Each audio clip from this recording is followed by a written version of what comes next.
So now students, let me present you with an example which will depict you whenever you will have a lack of process knowledge. So what you end up with and how this thing is linked with the generation of more defects. So just look at the screen. अब scenario ये है कि हमारे पास एक project है, उस project की execution के दौरान we have been given a task कि हमने प्रोजेक्ट की प्रेजेंटेशन की है, यानी हमने डेमो दिया क्लाइंट को, और उस डेमो के दौरान अगर प्रोजेक्ट मैनेजर जो है या जो भी बंदा उसको प्रेजेंट कर रहा है उसको ये नहीं पता कि उसने चेंज रिक्वेस्ट को मैनेज कैसे करना है, व्हाट डज इट मीन या what does it translate to. इससे मुराद ये है कि जब डेमो हुआ है तो क्लाइंट ने कुछ फीडबैक लाजमन देना है, and this is a natural thing. और जब फीडबैक आएगा तो कुछ चीजें तो होंगी जो कि होंगे डिफेक्ट्स या bugs, rightly you have to acknowledge it, you have to fix it. दूसरी चीज होगी जिसको हम बोलते हैं चेंज रिक्वेस्ट या विश लिस्ट। विश लिस्ट वो होती है कि जो एग्रीड स्कोप का पार्ट तो नहीं है लेकिन क्लाइंट चाह रहा है उसको डेवलप करवाना, या वो चाह रहा है कि वो प्रोजेक्ट का पार्ट हो।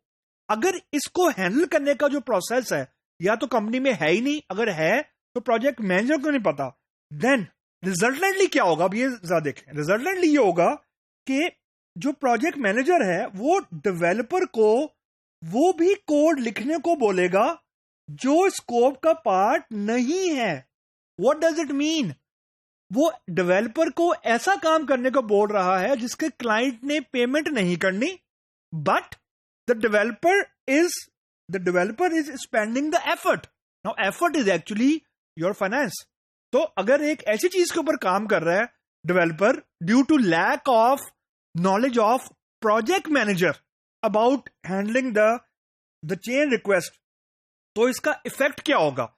इसका इफेक्ट ये होगा कि जो इन स्कोप चीजें थी, यानी वो चीजें जो डिलीवर करनी थी, जो क्लाइंट से हमारा एग्रीमेंट हुआ था कि वो फीचर जो हमने एग्री किए थे डिलीवर करना, या तो वो डिले हो जाएंगे।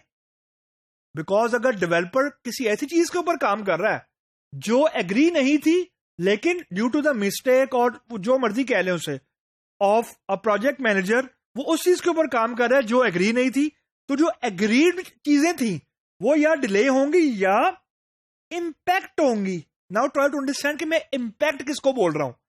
इंपैक्ट मैं उस चीज को बोल रहा हूं कि developer will have a pressure to deliver those things also जो कि स्कोप का पार्ट है, यानी वर्क अराउंड्स, डिफेक्ट्स, वो नॉन चीजें भी छोड़ देगा। यानी उसकी कोशिश ये होगी कि बाय लक क्लाइंट वो चीजें ना टेस्ट करे या वो फीचर ना देखे जहां पे उसको पता है कि डिफेक्ट्स मौजूद हैं।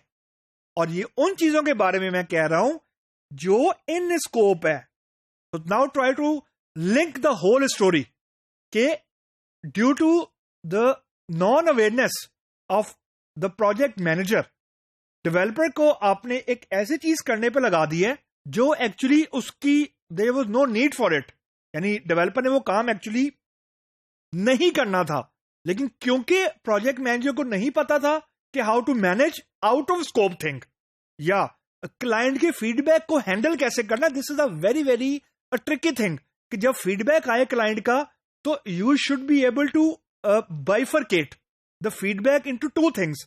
एक वो चीजें जो कि बग्स हैं या डिफेक्ट्स हैं, और एक वो चीजें जो डिफेक्ट तो नहीं है लेकिन क्लाइंट की ख्वाहिशात हैं, विश लिस्ट है कि ये भी होना चाहिए, ये भी होना चाहिए। तो आपको क्लाइंट को चेंज रिक्वेस्ट के ऊपर ये बताना है कि these things are not in the agreed scope, but these are those things on which the client has to pay additional amount.